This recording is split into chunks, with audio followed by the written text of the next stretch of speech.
Lakshmi ಬರಮ್ಮ serial ನಂತರ ಸ್ವಲ್ಪ ದಿನಗಳ ಕಾಲ ಗ್ಯಾಪ್ ತಗೊಂಡು ಈಗ ಅಗ್ನಿಸಾಕ್ಷಿ ಸೀರಿಯಲ್ ಮೂಲಕ ಬ್ರೋಗೌಡ ಅವರು ಅಂದರೆ ಶಮಂತ್ ಗೌಡ ಅವರು ಮತ್ತೆ ವಾಪಸ್ ಆಗಿರುವಂಥದ್ದು ಕಿರುತೆರೆಗೆ. ಸೊ ಅವ್ರೀಗ ನಮ್ಮ ಜೊತೆ ಇದ್ದಾರೆ. ಸೊ ಅವ್ರನ್ನ ಮಾತನಾಡ್ಸೋಣ ಏನು ಹೇಳ್ತಾರೆ ಅಂತ. ಶಮಂತ್ ಅವರೇ, ಲಕ್ಷ್ಮೀ ಬಾರಮ್ಮ ಆದ ನಂತರ ಈಗ ಅಗ್ನಿಸಾಕ್ಷಿ, ಯಾಕೆ ಟೈಟಲ್ಗಳು ನಿಮಗೆ ರಿಪೀಟ್ ಇರೋದೇ ಸಿಗ್ತಾ ಇದೆ ಅಂತ ಹೇಳ್ಬಿಟ್ಟು ನೀವು ಲಕ್ ಅಂತ ಭಾವಿಸ್ತೀರಾ ಇದನ್ನು? ಅದರ್ವೈಸ್ ಇಲ್ಲ, ಓಕೆ ಯಾವ ಟೈಟಲ್ ಆದರೂ ನನ್ನ ಕ್ಯಾರೆಕ್ಟರ್ ಮುಖ್ಯ ಅಂತ ಹೇಳ್ತೀರಾ? ಅಂದರೆ ಟೈಟಲ್ ಕೂಡ ಮ್ಯಾಟ್ರ್ ಆಗುತ್ತೆ, ಬಟ್ ಇದು ಚಾನಲ್ದು ಡಿಸಿಷನ್ನು. ಸೊ ಇದರಲ್ಲಿ ಒಂದು ನನಗೆ ಇಷ್ಟ ಆಗಿದ್ದು ಆ್ಯಂಡ್ ಮಾಡ್ತೀನಿ ಅಂತ ನಾನು ಡಿಸೈಡ್ ಮಾಡಿದ್ದು ಯಾವಾಗ ಅಂದರೆ ಕ್ಯಾರೆಕ್ಟರು ಇಷ್ಟ ಆದಾಗ. ಸೊ ಕ್ಯಾರೆಕ್ಟರ್ ತುಂಬ ಚಾಲೆಂಜಿಂಗ್ ಆಗಿದೆ ಆ್ಯಂಡ್ ನಾನು ಇಷ್ಟು ದಿನ ಮಾಡಿದ್ರಲ್ಲಿ ಇದು ಸ್ವಲ್ಪ ಡಿಫ್ರೆಂಟ್ ಆಗಿದೆ ಅಂತ ನಾನು ಒಪ್ಕೊಂಡೆ. ಓಕೆ, ಯಾಕೆ ನಿಮಗೆ ಸಿಗ್ತಾ ಇದೆ ರಿಪೀಟು? ಲಕ್ಷ್ಮೀ ಬರಮ್ಮನೂ ಅದೇ ಥರ ಆಯಿತು. ಸೊ ಇದು ಅಗ್ನಿಸಾಕ್ಷಿ. ಸೊ ನನಗೂ ಕೆಲವೊಂದ್ಸಲ ಇದೇ ಪ್ರಶ್ನೆ ಕಾಡ್ತಾ ಇರುತ್ತೆ. ಸೊ ಸೇಮ್ ಟೈಟ್ಲಿಗೆ ಬರ್ತಾ ಇದೆಯಲ್ಲ ಅಂತ. ಸೊ ಅದು ಅದೇ ಥರ ಆಗ್ತಾ ಇದೆ, ಬಟ್ ಗೊತ್ತಿಲ್ಲ ನನಗೂ ಯಾಕೆ ಅಂತ. ಓಕೆ, ದೆನ್ ನೀನು ಲಕ್ಷ್ಮೀ ಬಾರಮ್ಮ ವಿಷಯಕ್ಕೆ ಬರೋದಾದರೆ, ಸೊ ಯಾಕೆ ಅಷ್ಟು ಚೆನ್ನಾಗಿ ಬರ್ತಾಯಿತ್ತು ಸೀರಿಯಲ್ಲು? ಸೊ ಅಷ್ಟು ಬೇಗ ಮುಗ್ದೋಯ್ತು ಅಂತ? ಯಾಕಂದರೆ ಭಾಗ್ಯಲಕ್ಷ್ಮಿ ಇನ್ನೂ ಕಂಟಿನ್ಯೂ ಆಗ್ತಾನೇ ಇದೆ. ಸೊ ಲಕ್ಷ್ಮೀ ಬಾರಮ್ಮ ಯಾಕೆ ಮುಗ್ದೋಯ್ತು ಅಂತ? ಮೇಡಮ್, ಅದು ಆ್ಯಕ್ಚುಲಿ ಅಕ್ಕ ತಂಗಿ ಕತೆ ಆಗಿರೋದ್ರಿಂದ ಸೊ ಅಕ್ಕದು ಸ್ವಲ್ಪ ಕತೆ ಅಂದರೆ ಸ್ಟೋರಿ ಪ್ರಕಾರ ಸ್ಟೋರಿ ಜಾಸ್ತಿ ಇತ್ತು ಅವ್ರದ್ದು, ಎಕ್ಸ್ಟೆಂಡೆಡು.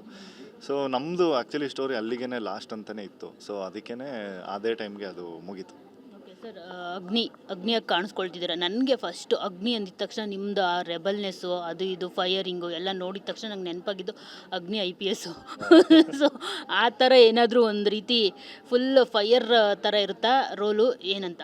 ಹೌದು, ಫೈರ್ ಥರನೇ ಇರುತ್ತೆ. ಸೊ ನೇಮ್ ಇಟ್ ಸೆಲ್ಫ್ ಒಂದು ಹಿಂಟ್ ಕೊಡ್ತಾ ಇದೆ, ಅಗ್ನಿ ಅಂತ. ಸೊ ಇದು ತುಂಬ ಕೋಪ ಅಂದರೆ ತುಂಬ ಸಿಟ್ಟು ಇರುವಂಥ ಪಾತ್ರ ಇದು. ಸೊ ಅವನು ಆವಾಗಲೇ ಹೇಳ್ದಂಗೆ ಅವ್ನು ಫಸ್ಟಿಂದನೂ ಅವ್ನ ಚೈಲ್ಡ್ಹುಡ್ಡಿಂದನೂ ಅವ್ನ ಲೈಫಲ್ಲಿ ನಡ್ಕೊಂಡು ಬಂದಿರೋದೆಲ್ಲ ಇನ್ಸಿಡೆಂಟ್ಸಿಂದ ಅವನು ಆ ಥರ ಆಗಿರ್ತಾನೆ. ಸೊ ಅವನು ತುಂಬ ಸೀರಿಯಸ್ ವ್ಯಕ್ತಿ, ಅಗ್ನಿ ಅನ್ನೋ ವ್ಯಕ್ತಿ. ಓಕೆ, ನಿಮಗೆ ತದ್ವಿರುದ್ಧವಾದ ಪಾತ್ರ ಅಂತ ಅನ್ಸುತ್ತಲ್ಲ ನಿಮ್ಮ ಕ್ಯಾರೆಕ್ಟರ್ಗೆ ಮತ್ತು ಈ ಕ್ಯಾರೆಕ್ಟರ್ಗೆ? ತುಂಬ ಫುಲ್ ಆಪೋಸಿಟ್. ಯಾಕಂದರೆ ನಾವು ಯಾವಾಗಲೂ ನಿಮ್ಮನ್ನು ನೋಡಿದಾಗ ಫುಲ್ ಕಾಮ್ ಆ್ಯಂಡ್ ಕೂಲಾಗೆ ನೋಡಿದ್ದೀವಿ. ಸೊ ಇಲ್ಲಿ ನೋಡಿದ್ರೆ ಫೈರು. ಸೊ ಏನು ಹೇಳ್ತೀರಿ? ಅಂದರೆ ನನ್ನನ್ನು ತುಂಬ ಡೈಲಿ ಹತ್ತಿರದಿಂದ ನೋಡೋರಿಗೆ ಅಗ್ನಿ ಪಾತ್ರ ತುಂಬ ಮ್ಯಾಚ್ ಆಗುತ್ತೆ, ಅಂದರೆ ಯೂಶ್ವಲ್ ಆಗಿ. ಬಟ್ ಆಚೆ ಬಂದಾಗ ಸ್ವಲ್ಪ ಅಂದರೆ ನಾನು ರಿಯಲ್ ಲೈಫಲ್ಲಿ ಸ್ವಲ್ಪ ಸೀರಿಯಸ್ ಆಗೇ ಇರ್ತೀನಿ.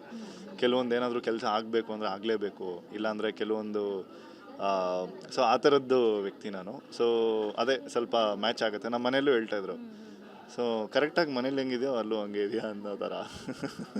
ಮೇಘನ ಕೇಳಿದ್ರೆ ಹೇಳ್ತಾರೆ ಯಾವಾಗಲೂ ಫೈಯರಲ್ಲೇ ಇರ್ತಾರೆ ಅವರು, ನಿಮಗೆ ಗೊತ್ತಿರಲ್ಲ ಅಷ್ಟೇ. ಹಾಂ, ಅವ್ರಿಗೆ ಗೊತ್ತಿರುತ್ತೆ.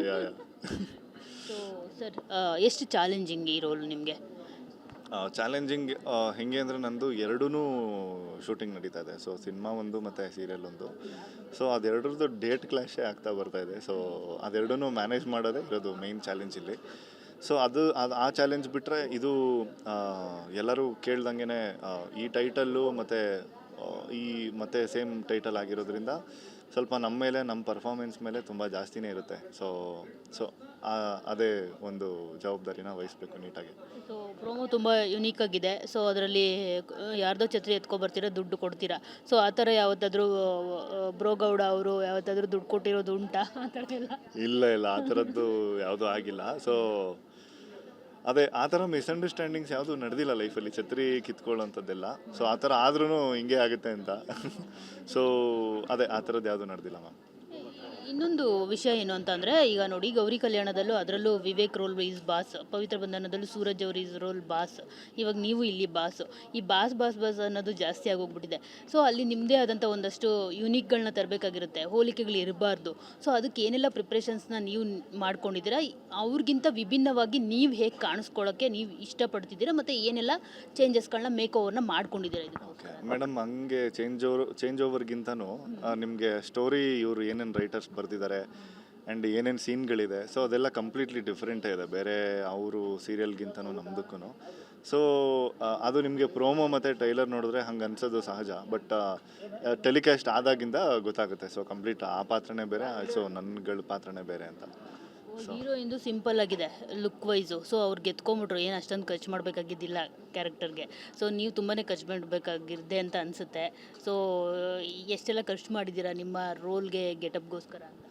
ಅಂದರೆ ಆ ಥರ ಖರ್ಚಿಗಿಂತನೂ ಅಂದರೆ ನಮ್ಮಲ್ಲಿ ಏನೇನಿತ್ತೋ ಸೊ ಅದನ್ನೇ ಮಾಡಿದ್ದೀವಿ. ಆ್ಯಂಡ್ ಇನ್ನೊಂದು ಎನಿ ಪ್ರಾಜೆಕ್ಟ್ ಸ್ಟಾರ್ಟ್ ಆಗಬೇಕಾದ್ರೆ ಕೆಲವೊಂದು ಕಾಸ್ಟ್ಯೂಮ್ಸ್ ಆಗಲಿ ಇದಾಗಲಿ ಡಿಸೈನರ್ಸ್ ಅಂತ ಎಲ್ಲ ಇರ್ತಾರಲ್ಲ, ಸೊ ಅವರು ಈ ರೆಸ್ಪಾನ್ಸಿಬಿಲಿಟಿನ ತಗೋತಾರೆ. ಆ್ಯಂಡ್ ಅದನ್ನು ನಾವು ಹೆಂಗೆ ಕ್ಯಾರಿ ಮಾಡ್ತೀವಿ ಅನ್ನೋದೂ ಮ್ಯಾಟರ್ ಆಗುತ್ತೆ. ಸೊ ಯಾವುದೇ ರೀತಿ ವೆಯ್ಟ್ ಪುಟ್ ಆನ್ ಆಗಿರ್ಬೋದು, ಲಾಸ್ ಆಗಿರ್ಬೋದು, ಆ ಥರದ್ದು ಏನಾದರೂ ಮಾಡಿ ಇಲ್ಲ, ಆ ಥರದ್ದಾಗಿದ್ದೀನಿ ಮೇಡಮ್. ಈಗೊಂದು 10 ಅಂದರೆ ಈ ಔಟ್ಫಿಟ್ಟಲ್ಲಿ ಅಂದರೆ ಈ ಬ್ಲೇಸರ್ಸ್ ಎಲ್ಲ ಅಷ್ಟು ಗೊತ್ತಾಗಲ್ಲ. ಸೊ ಒಂದು 10ರಿಂದ ಒಂದು 12 kg ಸೊ ಪುಟ್ ಆನ್ ಆಗಿ ಸೊ ತುಂಬ ಕಷ್ಟಪಟ್ಟಿದ್ದೀನಿ ಈ ಪಾತ್ರಕ್ಕೂ. ಸೊ ದೆನ್ ನೀನು ಲಕ್ಷ್ಮೀ ಬಾರಮ್ಮ ಆದಮೇಲೆ ಬ್ರೋಗೌಡ ಅವರು ಏನು ಮಾಡ್ತಾಯಿದ್ರು ಅಂದರೆ ಸಿನಿಮಾ ಮಾಡ್ತಿದ್ದೆ ಅಂತ ಹೇಳಿದ್ರಿ. ಸೊ ಅದ್ರ ಜೊತೆಗೆ ಬೇರೆಲ್ಲ ಏನೆಲ್ಲ ಮಾಡ್ತಿದ್ರಿ? ಯಾಕಂದರೆ ನಾನು ನೋಡಿದ್ದೀನಿ ನಿಮ್ಮನ್ನು ಫಸ್ಟ್ ಸ್ಟಾರ್ಟಿಂಗ್ ಡೇಸಿಂದನೂ ತುಂಬಾ ಟ್ಯಾಲೆಂಟೆಡ್. ಸೋಷಿಯಲ್ ಮೀಡಿಯಾದಲ್ಲಿ ಮೊದಲು ಅಂದರೆ ಈಗ ರೀಲ್ಸ್ ಮಾಡೋರೆಲ್ಲ ಇದ್ದಾರಲ್ಲ, ಅವ್ರು ಎಲ್ಲರಿಗಿಂತ ಮುಂಚೆ ಗುರುತಿಸ್ಕೊಂಡಿದ್ದವ್ರು ನೀವು. ಯಾಕೆ ಈಗ ಡಲ್ಲಾಕಿದ್ದೀರಾ ಅಂತ ಅನ್ಸುತ್ತಪ್ಪ? ಸೋಷಿಯಲ್ ಮೀಡಿಯಾದಲ್ಲಿ ನಂಗೆಲ್ಲೂ ಬ್ರೋಗೌಡ ಕಾಣಿಸ್ತಿಲ್ಲ, ಯಾಕೆ ಅಂತ? ಮೇಡಮ್, ಒಂದು ಟೈಮ್ ಬಂದು ಲಕ್ಷ್ಮೀ ಬರಾಮ ಆದಮೇಲೆ ಕಂಪ್ಲೀಟ್ ಟೈಮು ಸಿನಿಮಾ ಕಡೆ ಹೋಯಿತು.